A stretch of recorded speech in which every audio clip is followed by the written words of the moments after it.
and welcome to another BookTube video from me, Lauren, from Lauren and the Books. How are you? How is your Sunday going? Today, it's Lauren and the book haul, Lauren and the library book haul.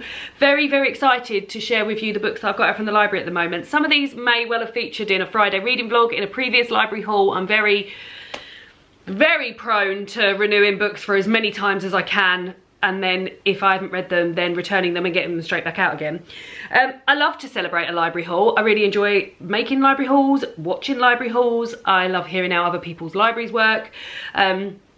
I am a member of my local library, which costs £1 for a reservation, and a lot of these books have been got from reservations, because normally when I'm watching BookTube or listening to a podcast or something, and I'll hear a book that someone's speaking about and I'll think, oh yeah, that might be for me, I'll put a little reservation on it. So yeah, and I normally get up to, well, you can get up to 5 and then you can't put any more on until you've paid for that 5. So then I have to pay for the 5. A lot of the time the online payment system isn't working, so then I have to go into the library. They don't accept cards, so I have to have £5 cash on me until I can put more reservations on. But that's life, and I'm really, really happy to support my local library. Let's talk about the book that I am currently reading that I've got out from the library. That's The Silence in Between by Josie Ferguson. I put a reservation on this because it was on the shortlist for the Waterstones debut fiction writer of the year, and this is set in, well, it's set in Berlin in 2 different time periods, in 1961 and also in 1940, and you're following Lisette in the 60s, who has just who's got a newborn baby boy, who is very unwell and has had to go to hospital, and she doesn't want to leave him, but the doctor is very insistent that she goes home and gets some rest, and she's worried about the sort of boundary, etc. And then when she goes home, she oversleeps, and when she wakes up, they are putting up the boundary, and she's not able to get back to her the boundary, the border is what I should be saying. She's not able to get back to her son, and then we've gone back and hearing about her as a child. We're also hearing from the perspective of her daughter, who she very early on says isn't her favourite child. So yeah, I think it's very compelling. I mean, I'm only 44 pages in and already very much enjoying it, so there we go. The next one is a book that I heard about on the What Page Are You On pod. It's a non-fiction book. It's a true crime book, which isn't something that I normally sort of dabble in, but this is A Thread of Violence by Mark O'Connell, a story of truth, invention and murder. And yeah, like I said, I'm not normally one for true crime, but this one they were discussing on the What Page Are You On podcast, and it just sounded so appealing. I was like, I'm prepared to give it a go. So this is set in 1982. Malcolm MacArthur, the wealthy heir to a small estate, found himself suddenly without money. The solution, he decided, was to rob a bank. To do this, he would need a gun and a car. In the process of procuring them, he killed 2 people, and the circumstances of his eventual arrest in the apartment of Ireland's Attorney General nearly brought down the government. The case remains one of the most shocking in Ireland's history. It says Mark O'Connell has long been haunted by the story of this double brutal murder, but in recent years this haunting has become mutual. When O'Connell sets out to unravel the mysteries still surrounding these horrific and inexplicable crimes, he tracks down MacArthur himself, now an elderly man living out his days in Dublin and reluctant to talk. As the 2 men circle one another, O'Connell is pushed into a confrontation with his own narrative. What does it mean to write about a murderer? So yeah, interesting sort of take on the true crime genre, I guess, because I don't feel like there's much introspection there, she says, having only ever read 1 true crime book. But yeah, I'm looking forward to getting to that. Then I've got one that's very popular, and currently it had something like 50 reservations on, and I can't renew it, so I need to read it because there's still about 30 reservations on it, and that's The Housemaid by Frida McFadden. This is a crime thriller book, and I heard about this when I was listening to Richard Osman's podcast. He's got a podcast called The Rest is Entertainment, and he talks about all aspects of the entertainment industry alongside Marina Hyde, who's a journalist and works in film, and it's really interesting, and I love that podcast. And he was recently talking about like up and coming names, or names that will you won't eventually you won't believe there's been a time when you haven't heard of that person. And he was talking about Sabrina Carpenter in terms of music. He was talking about Glenn Powell in terms of films, and then he talked about Frida McFadden in terms of writing. So this is The Housemaid, and I believe there to be a sort of housemaid series going on. Oh, I mean, she's written loads, but The Housemaid's Secret, so that might be the follow-on from that. But But yes, it's a crime thriller, and yeah, I mean, when I put the reservation on, I was like, my goodness me, this is popular. So it says, every day I clean the Winchesters' beautiful house, I collect their daughter from school, and I cook a delicious meal for the whole family before heading up to eat alone in my tiny room on the top floor.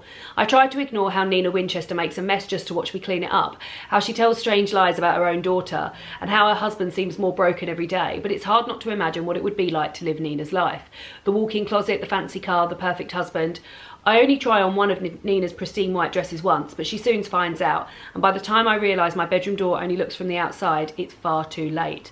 But the Winchesters don't know who I really am. They don't know what I'm capable of. So there we go. There we go. Then the next one I picked up from the library, as in, like, I just saw it on the shelves and I picked it up while I was there, and it's one that I actually own on audio, but I will get to it in one version or another, and it's Queen Bee by Juno Dawson. This is in the Her Majesty's Royal Coven series. This is the third book that Juno's written, but it's actually the first book in the series, because this is about, so the Her Majesty's Royal Coven series is about 4 witches in modern day. They live in Hebden Bridge, and they've all got different powers, and I love the series, and it's full of sort of like drama and wars and powers and sort of negotiating romances when you're a witch and the person you fancy doesn't necessarily know that you're a witch. And then this one is about Anne Boleyn's court and her being a sort of like her coven, and her court being her coven. And yeah, so this is the first in the series. So I also have bought this on audio, because the audiobook is done by Nicola Coughlan, and I started listening to it, but I thought, no, I want to listen to this in all one go, but maybe I want to read it all in all one go. The audiobook's amazing.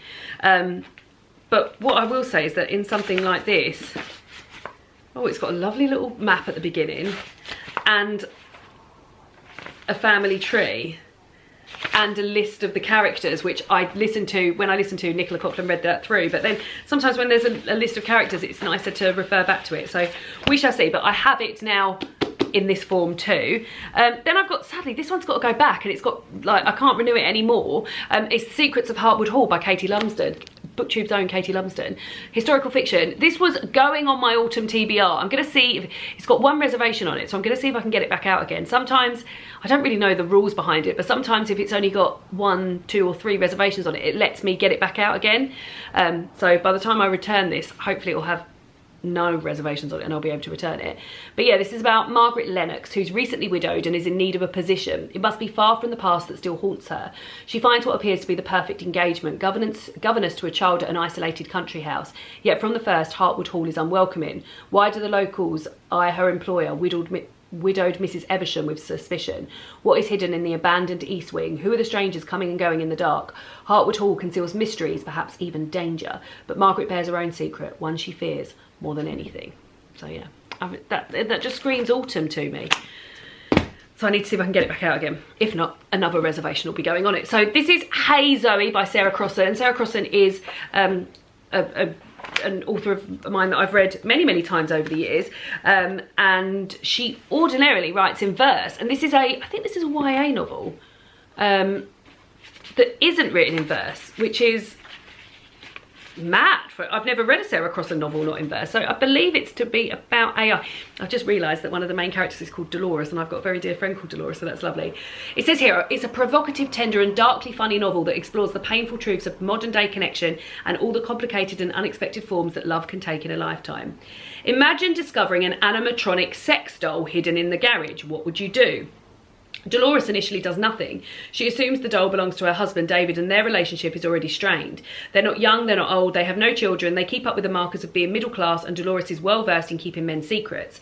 But then Dolores and Zoey start to talk. What surfaces runs deeper than Dolores could ever have expected, with consequences for all of the relationships in her life, especially her relationship to herself. Hey Zoey is a propulsive story of love, family and trauma in our tech-buffered age of alienation. As strange as it is familiar. That sounds brilliant, doesn't it? Very, very good. Then I've got Pineapple Street by Jenny Jackson, which a few of you guys recommended for me. It follows 3 women in an old Brooklyn Heights clan, one who was born with money, one who married into it, and one who wants to give it all away. Darlie, the eldest daughter in the well-connected, carefully guarded Stockton family, has never had to worry about money. She followed her heart trading her job and her inheritance for motherhood, sacrificing more of herself than she ever intended. Sasha, Dali's new sister-in-law, has come from more humble origins, and her hesitancy about signing a prenup has everyone worried about her intentions. And Georgiana, the baby of the family, is falling in love with someone she can't and really shouldn't have, and must confront the kind of person she wants to be. Shot through with the indulgent pleasure of life among New York's one-percenters, Pineapple Street is a smart escapist debut novel that sparkles with wit. Full of recognisable, lovable, if fallible characters, it's about the peculiar unknowability of someone else's family, the miles between the haves and have-nots, and the insanity of first love, all wrapped in a story that is sheer delight. So there we go. Very interesting. Does sound good, doesn't it? Then I've got Bellies by Nicola Dinan. I can't remember whether this was on someone's best books of last year or whether someone had spoken about it as a book that they were looking forward to coming out this year. But it says here, it begins as your typical boy meets boy. While out with friends at a university drag night, Tom buys Ming a drink. Confident and witty, a charming young playwright, Ming is the perfect antidote to Tom's awkward energy, and their connection is instant. Tom finds himself deeply and desperately drawn into Ming's orbit, and on the cusp of graduation he's already mapped out their future together. But shortly after they move to London to start their next chapter, Ming announces her intention to transition. From London to Kuala Lumpur, New York to Cologne, we follow Tom and Ming as they face shifts in their relationship in the wake of Ming's transition. Through a spiral of unforeseen crises, some personal, some professional, some life-altering, Tom and Ming are forced to confront the vastly different shapes their lives have taken since graduating, and each must answer the essential question: is it worth losing a part of yourself to become who you want to be? Interesting. And then the last one I've got, and I think this is also from the Waterstones debut author prize. This is called, oh, maybe it's not, maybe I heard about this on Simon's channel, This Love by Lotta Jeffs. When May and Ari meet in their final year at Leeds University, their connection is magnetic. May, while stubborn and no stranger to breaking hearts, needs Ari's bright light to guide her out of her self-centered ways. Ari, vibrant, charming, and reeling in the aftermath of a scandal in New York, clings to May as his grounding anchor. As the years sweep by, the two traverse the tumult of life, toxic partners and hidden secrets, the heavy weight of grief, and a complicated, unignorable desire to start a family. If they can hold on to one another in the face of relentless past and the inevitable future, they might discover how to build something beautiful out of their expansive, boundary-breaking love. Spanning 10 years of extraordinary friendship, This Love is a vivid and epic tale of finding your soulmate, building an unconventional family, and the limitless, ever-changing forms love can take. There we go. I mean, what a bloody selection of books. Do let me know what books you've got out from the library at the moment. Let me know how your library works, how long you've been a member. I've been a member since I was a little girl. And yeah, let's share love for libraries down below. And I'll see you all again soon for another booktube video. Goodbye.